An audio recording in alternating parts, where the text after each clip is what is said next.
for coming on the show, Alex. I'm stoked to have you here. If you would like, go ahead and share a little bit about yourself and how you kind of got into the beauty industry for our listeners. Hi, thank you so much for having me. I'm so excited. Yeah, so I'm Alex. I am the owner creator of Brow Cab, and how I got into the beauty industry is there's so many different stories based on where we want to start from. But basically, how I got into beauty industry, like from the very beginning, was I graduated university and like I did not want an office job. All throughout university, I was like, I'm doing this because I have to, but like that is not what I want to do. So graduated, kept working at the bar, and just like I was like, I'm gonna do this, but I need to quit. Like I can't do this forever. I'm making good money, but I don't want to live this lifestyle. So I started like working on resumes, and then instead of like actually submitting resumes, I signed up for an eyelash extension course instead. I love- Yeah, that was it. Like I never went back to wanting to work in, well, not that I ever wanted to work in like an office setting, but yeah, lots of extensions and then into microblading and then kind of the rest kind of history from there. I love that. So, are you a licensed esthetician or cosmetologist? No, I'm not.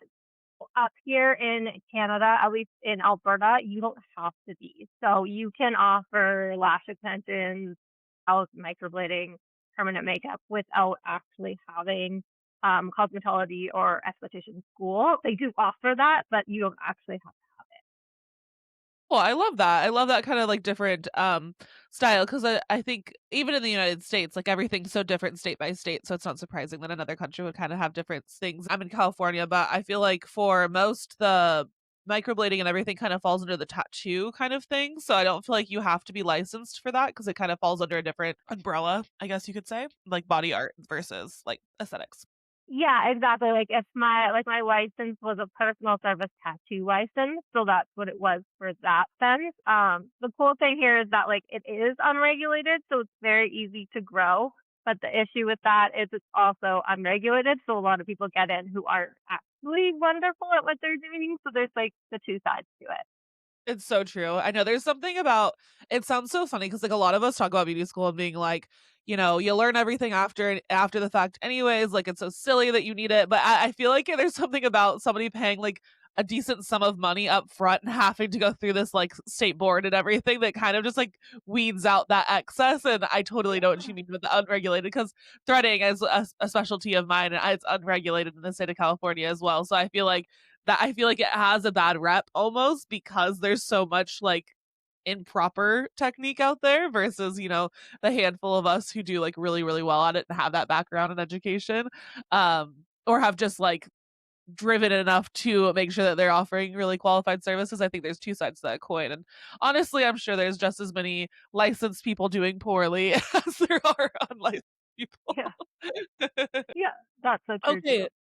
Yeah. So, that being said, what made you want to transition? Because you just transitioned, or as you've said online, retired from the beauty industry and have totally moved online. I know that's something that a lot of us, and especially those of us, maybe with families or things like that, or want to travel like you are, there's such a draw to like that lifestyle and kind of making that switch. But I know that for a lot of us, it's kind of scary leaving that consistent income. Absolutely, yeah. So what kind of happened in my career over the last 5 years is I started Brow Tab. So I had a microblading studio and I started Brow Tab as an actual product line. So I created my own line of like microblading tools, like actual blades, mapping, that kind of stuff. And through creating that, I started connecting with other artists like online on Instagram. And what I realized is there was a really, really big lack in our industry of how to actually grow your business. So we learned all these amazing skills. We were able to like offer awesome services, but we were struggling to get clients or to like support our back end, that kind of stuff. And that's what I realized talking to other artists. So from there, also it being COVID probably helped at that sense. But from there, I started to create some visual products, some online education that was about the back end, about the business side of it, because like that's actually part of the business that maybe I didn't love the most. I do love the art of it. I did love seeing clients, but I really did like the business side of it. And I felt that I was good at it. I felt that I had knowledge in that and I had created a successful business. So I'm like, why not share this information? So that is what kind of turned Wow Tab into. Like I got away from the products and then moved more into like actual beauty business education. And I was able to grow that and create a successful online business in that sense. And now me and my husband and our puppy were moving to Mexico because I was able to do this. And I have finally retired. Like it was always the goal to like not be in the studio. And over the years, I cut it down, cut it down. But now that we're actually like making this transition, I'm able to retire. And now I'm basically taking what I learned over the last 5 years of creating this online business, helping other, not necessarily just beauty artists, but 100% beauty artists. It's really a great way to do it. Turn what they know, what they're already really good at, what they do every day in the studio with clients, depending what aspect of the business it is, turn that into a digital product so that they can do basically what I'm doing as well. I love that. And I love like I feel like there's so much community network that comes from the beauty industry and I feel like I don't know. I mean, obviously I've been in my career is in the beauty industry, so I don't have a ton of experience in other careers or other industries, but I do love that we're also all very pro sharing and nurturing each other and like lifting each other up. And I feel like that's kind of like what you're doing. And I really just think that's such like a beautiful aspect of not only helping each other, but like building that online community and helping in that way. And I feel like it's so fun. I feel like one cool thing that came from COVID, as you said, was just like everybody kind of going online in that way, looking for community, looking for connection, and also looking for alternate avenues of income and revenue streams and things like that, but learning in that way. And I think that it's so cool as us as educators are able to reach so many more people versus just trying to teach in our area. I feel like that was very limiting doing like in person. I love, don't get me wrong, but it is cool having the online option to reach so many more people and connect with them as well. Exactly, yeah. And there's definitely like a place for the in person, but like if you're already teaching in person, then you can move that online, like reach so many more people, right? Exactly.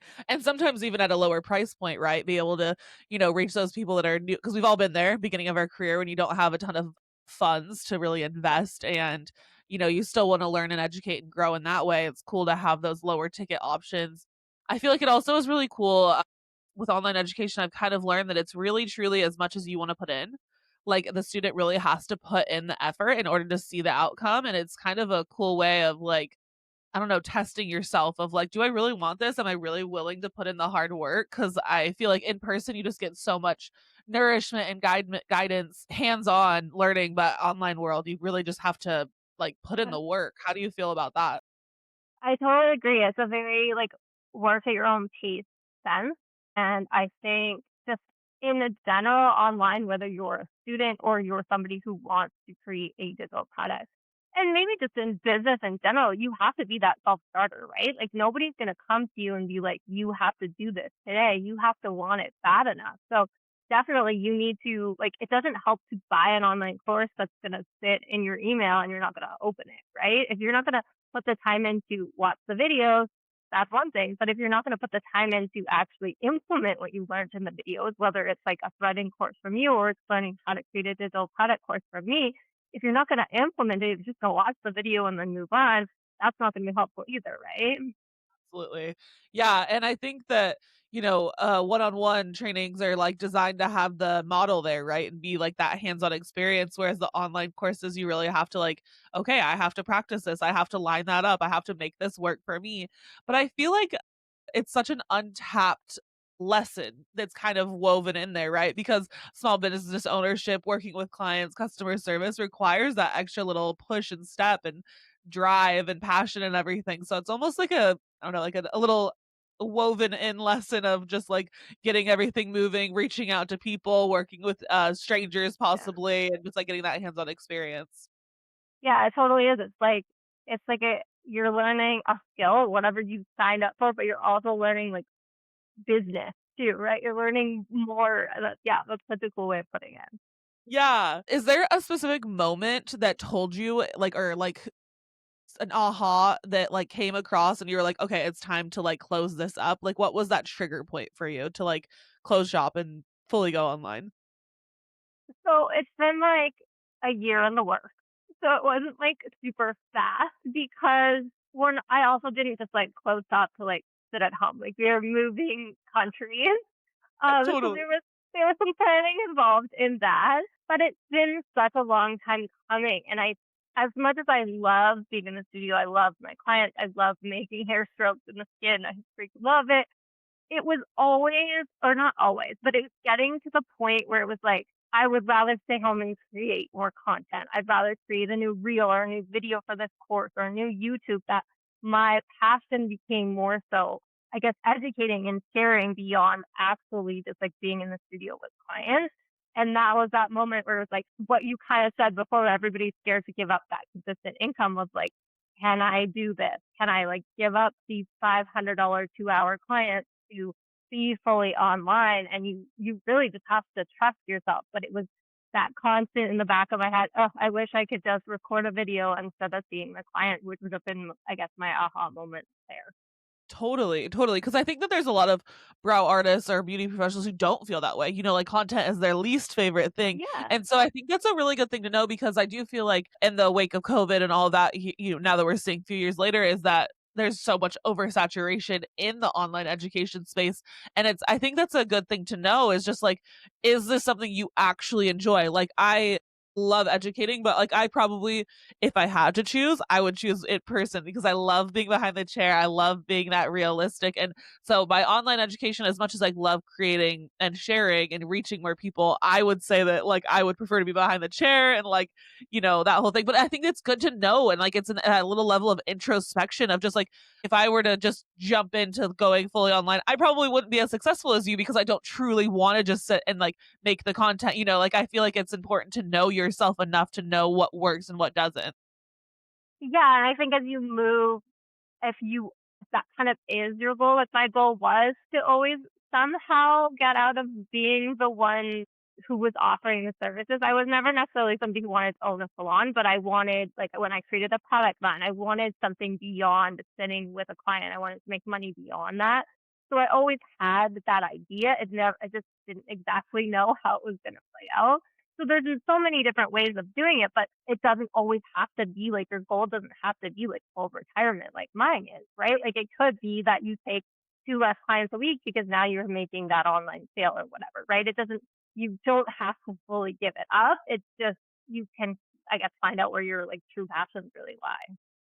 Yeah, I love that because like, if I had to put it like, boil it all down, that's my goal is, like, less time in the studio, but never fully walking away from the studio, like, Yeah. I I tell my friends and family and everything, I feel like I'm like, "That's my clocking in and clocking out time," right? Like, I've dialed down my business so much so that my in-person clientele is so easy, like, I just get to clock in and hang out with my clients, create beautiful brows, and then I get to go home at the end of the day, and, like, the goal is to subsidized enough so that I don't have to do that 5 days a week. I can just do it, a handful, and I've whittled it down as I've moved on to the space and been able to subsidize in that way, and I just love that because I think that the beauty of the beauty industry and self, employment and things like that is the flexibility and just like, I feel like there's so many times where you see online where people are talking about, like, "Oh, this is how I did this, do exactly what I did, here's the blueprint for it," and it's just like, no, the beauty of this world that we live in is that you can do it however it works for you. I love seeing like busy moms who are working around their child's schedule and like different things like that. I just love to see the flexibility and I just truly believe that we all can do whatever we want in this industry, make it however you want. You just have to really like do the homework of what it is that you want. Yeah, and you're right. It's a lot of that introspection, like you said, of like, what is it that you really want? What is it that makes you the happiest? And then probably lean more into that. Like, I know maybe getting a little off topic here, but like what I was teaching in my like little beauty business courses was to like choose the service that really lights you up and make that your specialization, not necessarily give up every other service, but really, really focus on that main one. And sometimes you're going to be so much happier if you just cut out that service, even if it's a big service, but you hate it. Like I did that with like powder brows. Like they look beautiful, but I hated doing them. So I cut them out and like that was a big service to drop off. But my business grew from there because I focused in on microblading. So it doesn't always have to be you do everything or you still do that service that every day you're like, I don't want to go do this. You change it up. You do what works for you.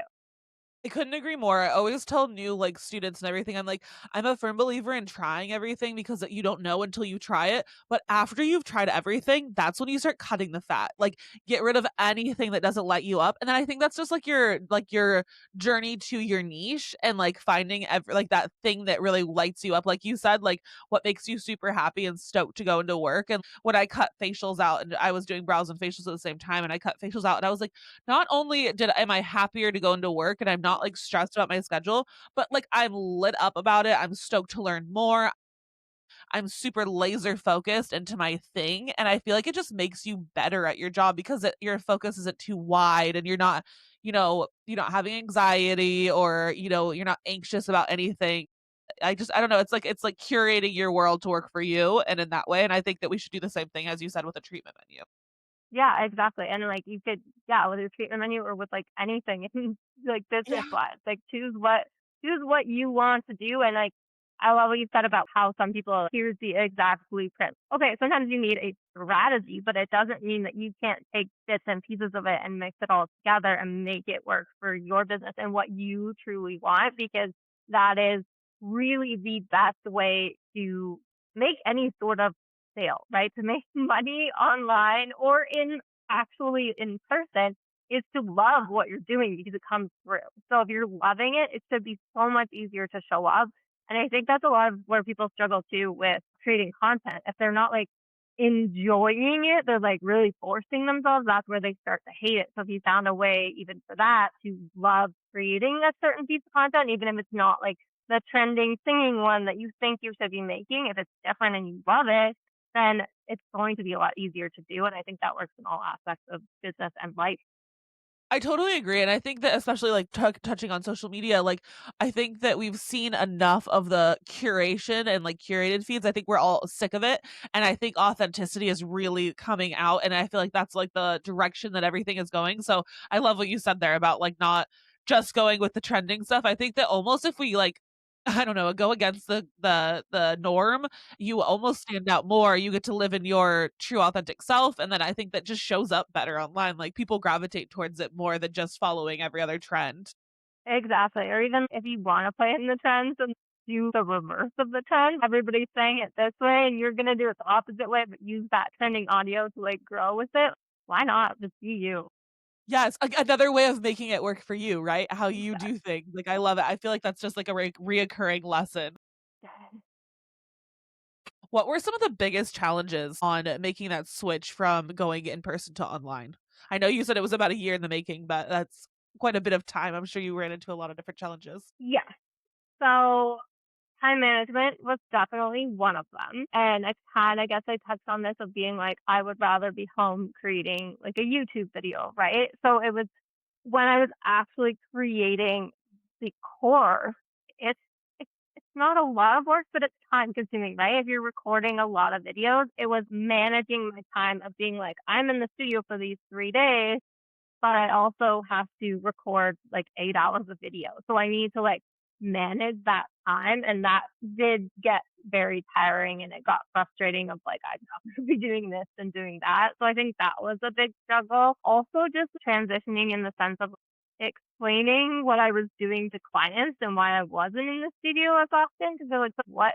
Like, you're only here like twice a week, what are you doing? Like, are you just sitting at home? Like, why can't you take me or like whatever? And really explaining that aspect because I think for us being in more of a social media business owner, online digital world, we think everybody kind of like knows about these things. But Such there's a so good many people who don't even know that online education exists, right? So it was explaining to them what I was actually doing, spending time doing what my new business was shifting to. So I think those were two struggles that I've definitely went through in this whole transition. Yeah. Yeah, totally. Going on that same kind of thread, what systems or tools or platforms helped you make that transition smoother? Was there anything that helped with, like, time management and getting that kind of word out there? Yeah, time management for sure. I'm like a big list person. Like if I don't write something on a list, it's probably not gonna get done. Like I sometimes gotta we have get to schedule lunch or like just like small things. So I've moved through so many different using platforms, starting with like notes on my phone, and now I have probably like 1,000 notes, and that's just like too much.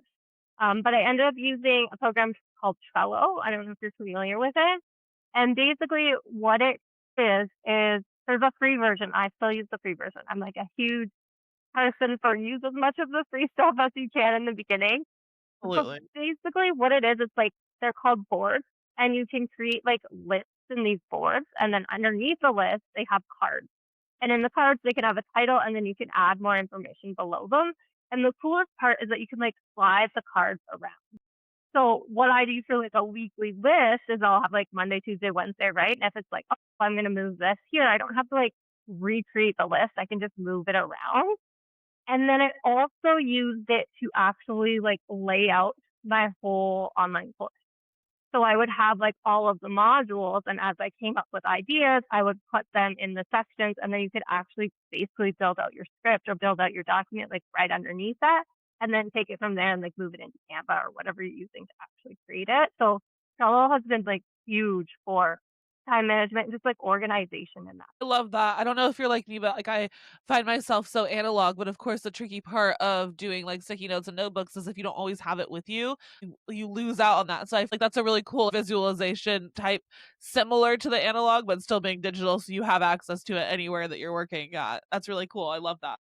Yeah, it's like, and I was like that too. I was a huge agenda girl. Like I put them all in my parents' house for us leaving, but I had like every agenda I've ever had basically since I started university. And as I started getting more online, I started finding myself like working from the couch more and like not having paper around me. So I needed to find a way to like always have note sections with me. So Trello really helps for that. And I also, one other thing, if you're more like analog and more like visual, Canva has a whiteboard like feature where you can actually like design and like draw it all out like you would on like an actual like whiteboard or chalkboard, which is like a really cool like feature and app to use to like plan anything out too. I love that. And I feel like most of us are already working with Canva. So going on that, keeping everything free or trying to use the most out of I'm such a firm believer in using the most out of whatever you're paying for too. Like every aspect of any app that you're paying for, use it to its fullest. Absolutely, yeah. The whiteboard in Canva is pretty cool. It's like a newer feature. Yeah, I love that.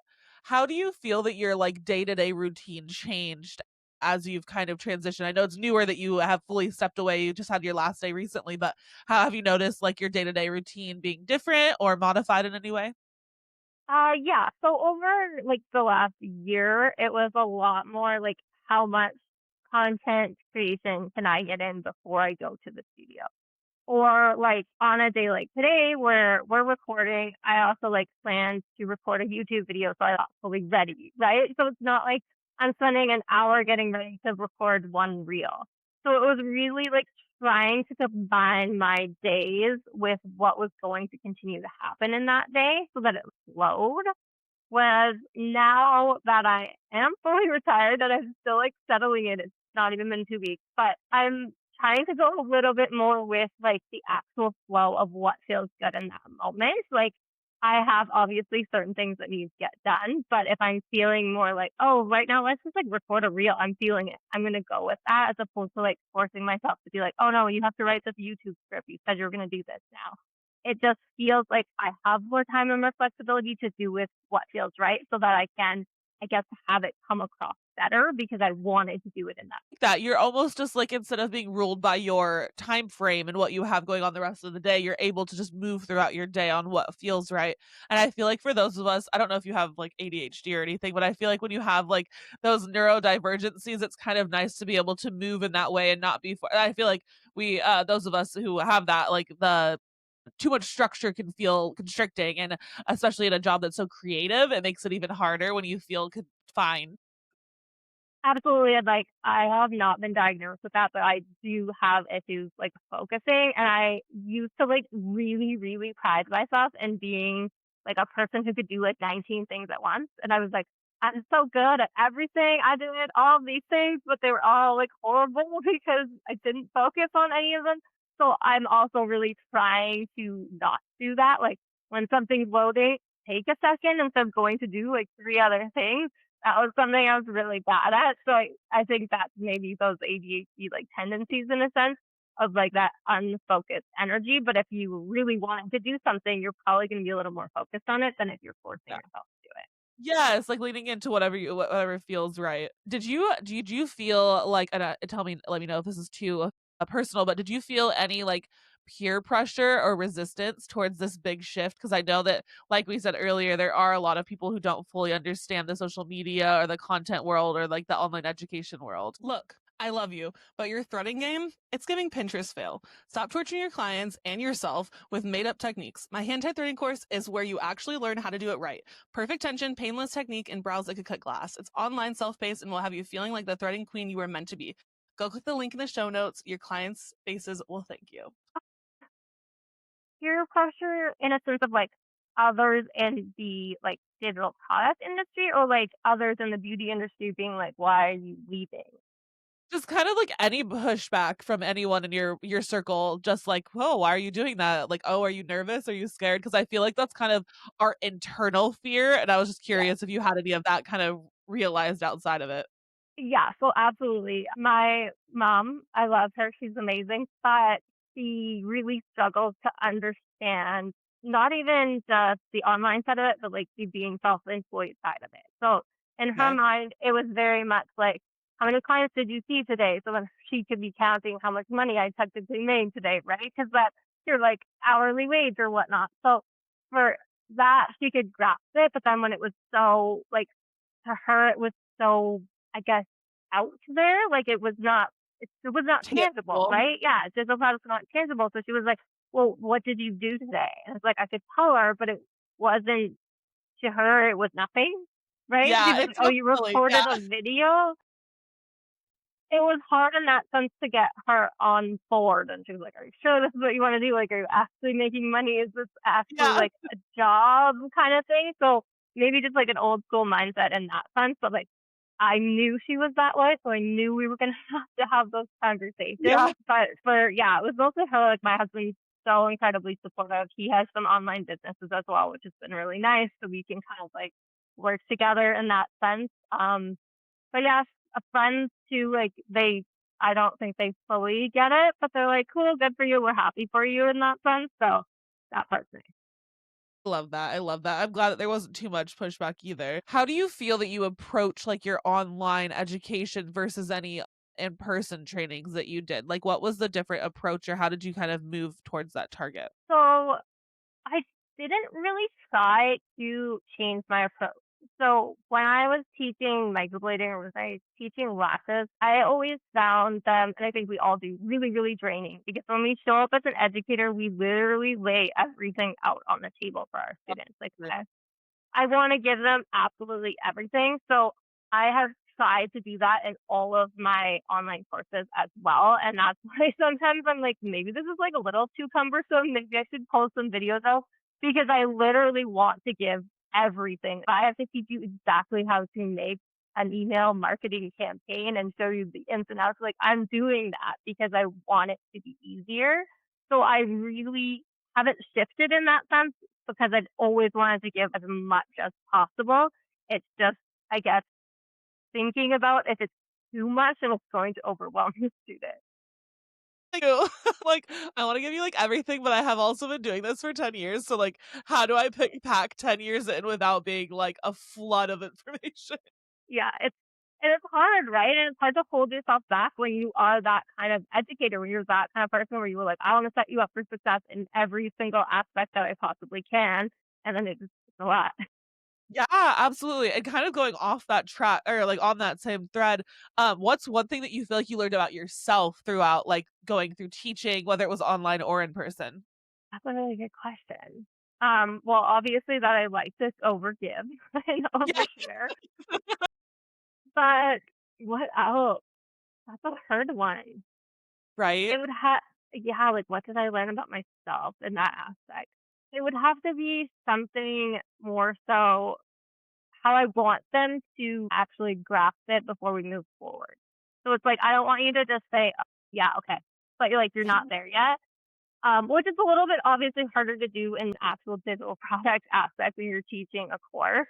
But I think that's why it's important to like include some of those like community aspects to it where you can actually still communicate or there's live calls, there's a coaching aspect to it. But it's like I don't want you to just say, you're okay, I get it, but you haven't really gotten it yet because then you're going to be behind, right? You're not going to be able to move to the next step because you haven't actually grasped that previous step. Totally. I love that. That's a really good point. And I do feel like that I even hearing like feedback from students, like what didn't you like about previous trainings? Not even trying to single anybody out, but trying to do better as an educator, right? Wanting to fill any gaps that they felt like were missing. I feel a lot of them would respond with lack of follow-up, right? The follow-up after the fact. Because I feel like we were just saying giving so much information. There's so much information up front, whether it's the day of training or moving through modules and just being like, oh my God, I'm kind of overwhelmed until you get the second to let it settle in or actually hands-on physical practice, I feel like Mm-hmm. you're not sure what your questions are or what you're not getting, and it like takes a little bit of time. So I feel like there is a lack to those educators who don't do any follow-up or like community aspects or connection or whatever post training so that you could continue to have those communications. I'm always the first one to be like, DMs are always open. Shoot me an email at any time. Like, Yeah. I am 100% here for you to like do those follow-ups because sometimes it's like a few months later and you're like, I've tried every different angle that you told me, and I still can't figure out this one thing or this one little bit. And Right. it's like it could be a simple little switch. And it's so funny because I feel like more often than not, those follow up questions are super simple tricks, and it's just like, Yeah. why not take 5 seconds to tell them like, what they could do differently? And I feel like they just feel so much more supported from that point. Well, yeah, it's probably just like this one little like tweak of something that they didn't think about or that they did watch the video, but they were so focused on a different part of it that they missed that part of just to like add that little extra to take it so much further. Absolutely. What is a favorite success story from a student or a mentee that you've had? Wow, that's a good one. So I think one of my favorite ones would be having like teaching what I was teaching, like actually the business of beauty was them like turning their business into getting students. So they were taking it, and it was still in that at that time, I wasn't teaching them how to create a digital product, but they were turning it into like an actual, more so an education they wanted to teach in person. And so then they were able to kind of share what they knew too, and they created a education program and they started teaching, and they were like just so incredibly proud of themselves to like take that. Like it's the next step, right? Beyond like it's wonderful to book more clients, but to take that next step, and maybe that's why I love that story so much because that's the direction I like to go and what I'm teaching in now. But just to be able to move to that next level of what they really wanted out of their business. I love that so much. And now that you've kind of made your switch and you're fully in your new next level and stage of your business and career, what do you see like down the line and what does success look like for you in this new venture? Because obviously that kind of switches once you've left the treatment room as well. Yes, absolutely. So I obviously want to continue teaching online and sharing as much as possible in that sense of helping people. And I guess that's kind of what we talked about before, helping people like find what it is that they actually want to do and then finding a way to incorporate that into their lives and into their current businesses, not always necessarily giving up everything they already have to change entirely, but even just adding an aspect, adding a new stream of income.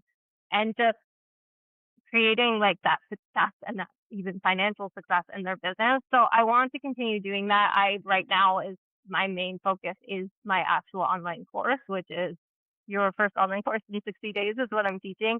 I would like to build like more of a community, like a membership off of that. I did have B Club, which I know you were a part of, Yeah. which is more of like the beauty business membership. But I'd like to create a membership, maybe that even combines both of them, but that brings us more together and has more of that community aspect where you can continuously get more education on different aspects of growing in business in general, and whether that's online or offline. I love that. I love that. Do you have any advice for a brow artist or beauty professional who's feeling really burnt out behind the chair and kind of wants to start making that shift or that move into the next stage or next level or educating? Yeah. So if you're wanting to move a little bit away from the chair, if you're wanting to educate in any aspect, whether it's in person or online, is to look beyond the like full version of what's being taught right now. Say I'm a microblading artist, I want to teach microblading. They think they have to teach that full fundamental course, right?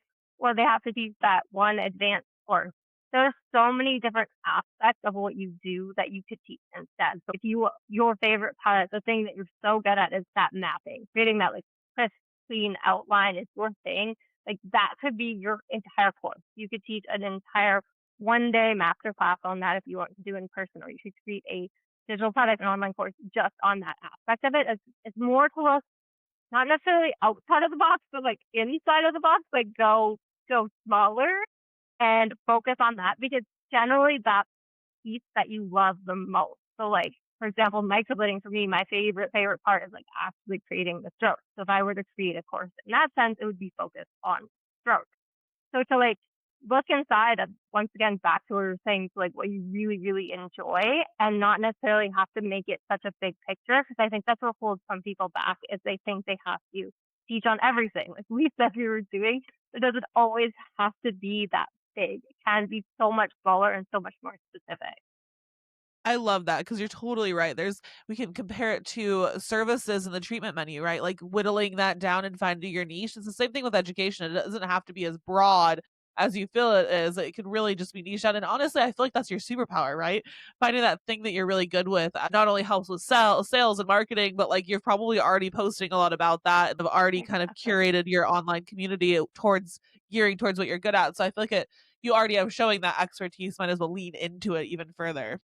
Exactly. And it could be as simple as like if you were amazing at consults, everybody comes in for a consult and you book them every single time. Like you could make a course on that, right? It doesn't always have to be as simple, especially for our industry where we think the service, the service, the service. No, there's so much more beyond that that you could teach on that you're That's such a great point. I love that too. And there are things like that. Consultation is not even something that crosses my mind that often, but you're so right. If you're getting booked immediately following that consultation, that's a skill right in itself because not everybody feels that way. no. Such a great point. What do you think that someone should really consider before launching a course or like mentorship program? They should consider that there's gonna be some time involved and they need to have some patience.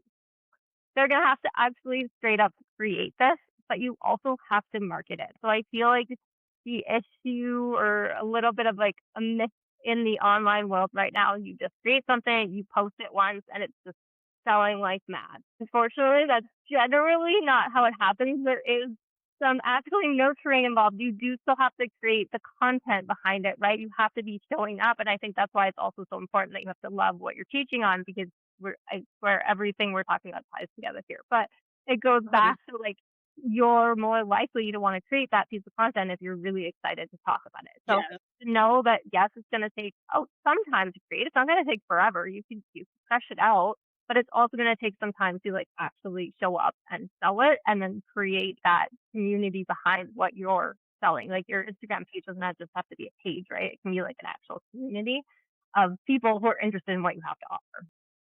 Absolutely. I love that advice. Now, I know that a lot of us, especially building content, get a lot of creativity, like working with clients behind the chair, seeing problems and filling in solutions and things like that. Do you feel that you've had any dwindling or had to find creativity in another aspect of your life now that you're not having that in person and, client communication and relationships? So I haven't gotten there yet. It's only been like just about 2 weeks now. So I haven't missed that like because like you have that connection with your clients, right? You have an hour or 2 hours where you're sitting down chatting with them. You see a few of them a day and you catch up with everybody. So I haven't gotten there yet in that sense, but I'm hoping that because I am able to be online on Instagram more chatting, like I'm always in my DMs talking to people. I always say like sending messages, but I can just do it in more of a digital way. So not entirely missing the connection in that sense yet. Creativity, I'm definitely feeling I'm putting more energy into the actual content that I'm creating because obviously I have more time, I have more energy. So like my reels are more fun. I feel like they're doing better because I have more creativity to put into them that I'm not focused on with like being with my client and giving them like Yeah, like almost the time and the lack of time being the creative energy suck, and that's kind of been gone to the wayside. I love that because I feel like that's the fear, right? That they're gonna lose that creativity the second you're not there. So it's kind of fun to see the flip side of it, of where it's like, no, it actually expanded because I wasn't so, packed down and lacking on time and having that extra energy too. I feel like that's another thing, is just not even the time aspect, but you have to be on when you're with your clients, and it takes a lot out of you. So I could totally see coming home and not really having the energy to be that on for your reel or your video that you're recording. And that's just as important, obviously, building that digital connection. Yeah, and, like, I would try and, like, squeeze in 1 or 2 reels between clients or whatever to be like, "Oh, I'm in the studio, I have things going on, I'm here, I'm ready, let's do it," and, like, you're doing it, but you're only just, like, half doing it, whereas, like, now that's You have like all I five have to minutes. do. Yeah. If you could go back and tell yourself one thing before making the switch, what would it be? So, like, just, like, go freaking hard, like, now. We have a little more time, like, we have like, you can do it tomorrow, and, like, just go for it now and, like, stop. We always have that little thing that, like, holds us back a little bit, right? You're like, "Oh, I'm not quite there yet. I'm not quite ready yet," or this or that, right? Some Just stop. Just stop being in your head thinking those things and just go all in, and that is the decision that we did make last year. So, like, when we were like, "Hey, we're actually moving," I did go all in, and I would like to say I give myself this advice 5 years ago when I started Yeah, even more, but to, like, always continue that, and I feel I still need that in my mind of, "No, just do it today, get it done today, put it out there today," like, don't hold yourself back. totally. And I know you touched on this a little bit with like the being patient with a new launch, but is there anything like something that people should know about being an online educator that maybe they don't know off the top of their head or haven't quite figured out since they're not in that space yet? I'm not in that space yet. Yes. So, there is connection involved, and I think that's really good in the aspect of what you're talking about, what pulls away from, like, being with your clients is the connection involved. So, I would say most of the time now, at least, that I'm making online sales, it's because I had a conversation in DMs or over email with a potential student. So it's not as simple as you drop that link in your story and people are just purchasing it. It's almost better, and I think that's like a new trend on Instagram now, is like to say hit reply or comment and then like let's talk about it kind of thing, because people still need a connection because we have such a digital world and there's such like that disconnect in the sense of just seeing someone on a screen. They do still want to talk to someone. So I think that there's still connection, there's still conversation involved, and not to always necessarily, maybe this is getting off topic here, but to look to like automation immediately, to actually be the one having that communication. Obviously, in the future, as you go, as you get bigger, you do need automation to help you, but to be that one involved in actually talking to the student or the potential student, getting them registered, getting them to understand that this is right for them, and being the one to do that. I totally agree. I think that a lot of us we see these big brands or these big creators or whatever doing those automations and systems and just dropping the link. And I think that just the same way that we think we have to do the whole huge education thing of like everything, it's almost like leaning into your smaller audience, right? Leaning into the fact that you are only Exactly. having 5 to 10 people reaching out to you, and you can sit and have those conversations in the DMs, because once it gets Yes. to that 30, 40, 50, 100 students, it gets harder to have those connections. Things fall by the wayside or gets, lost in the DMs and things like that. So Exactly. I Yeah. feel like it's almost like a superpower to lean into the aspect and the community connection and building those relationships when you do have the smaller audience versus having to automate later when you are a little bit more maxed out. Exactly. And it's like it's that mindset of like, I've talked about this before, is like where people are like, "Oh, I only got like 100 views on my reels." Okay, but think if you had 100 people show up at your door, right? 100 people saw what you had to offer, and all you had to do was create it, and it was totally free, right? So we always have to like think back to, it doesn't always have to be 10K, a million followers. Like, it doesn't have to be these giant numbers. You could be like super successful and have a smaller following, get a little less views because of the exact people that you're attracting and because of like the energy you're putting out and like the connection that you're actually having with.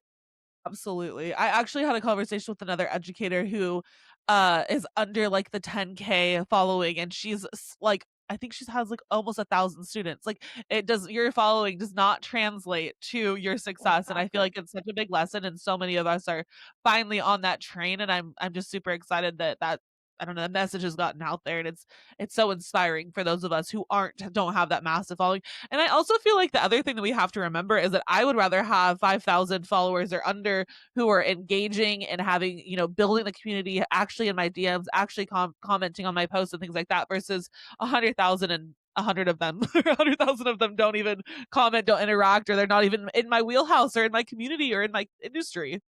Exactly, and when you think about it in, like, an analytic back-end Instagram algorithm way too, that actually hurts your growth. Because if you have all of these followers, who knows who they are, if they're a bunch of bots and they're not actually engaging with you, your actual engagement rate is really, really low, which, like, signals to the algorithm that your content isn't, like, as good as potentially it should be.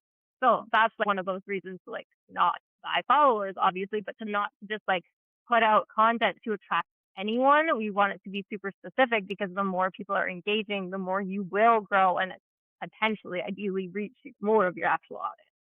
Yes, absolutely. I could not agree more. Okay, one last question while I still have you. What is a beauty product you'll never give up, whether it's relating to like professional or personal? Okay. Personal, you will not catch me without a lip tap in reach. I am like lip tap girly, like I have to have it, and I can't wear lip color because I have to be constantly putting lip tap on like every 5 minutes. So lip tap 100%. I'm also a little bit of a drugstore girl, so like Annabelle eyeliner, just like the basic pencil kohl eyeliner. Yeah, that's my thing. But in the studio, if I wasn't to give something up, okay, microblading specific, like curved blade, like a perfect nano curved blade. I love U blades, but a curved blade is just so good. Love that. Oh my gosh, I love that. And I love the drugstore aspect. It's so true. And I'm a chapstick girly too. I'm like, I Yeah, need right here. Yeah. Thank you so much for coming on, Alex. This was such a wonderful conversation. I had so much fun chatting with you, and I'm so excited for your new venture and just getting to see more of you in the online aspect. I hope you have a wonderful rest of your day, and thank you again for coming on. Yes. Thank I you for will, having me. yes, I will catch you guys next Thursday. Have a wonderful rest of your day.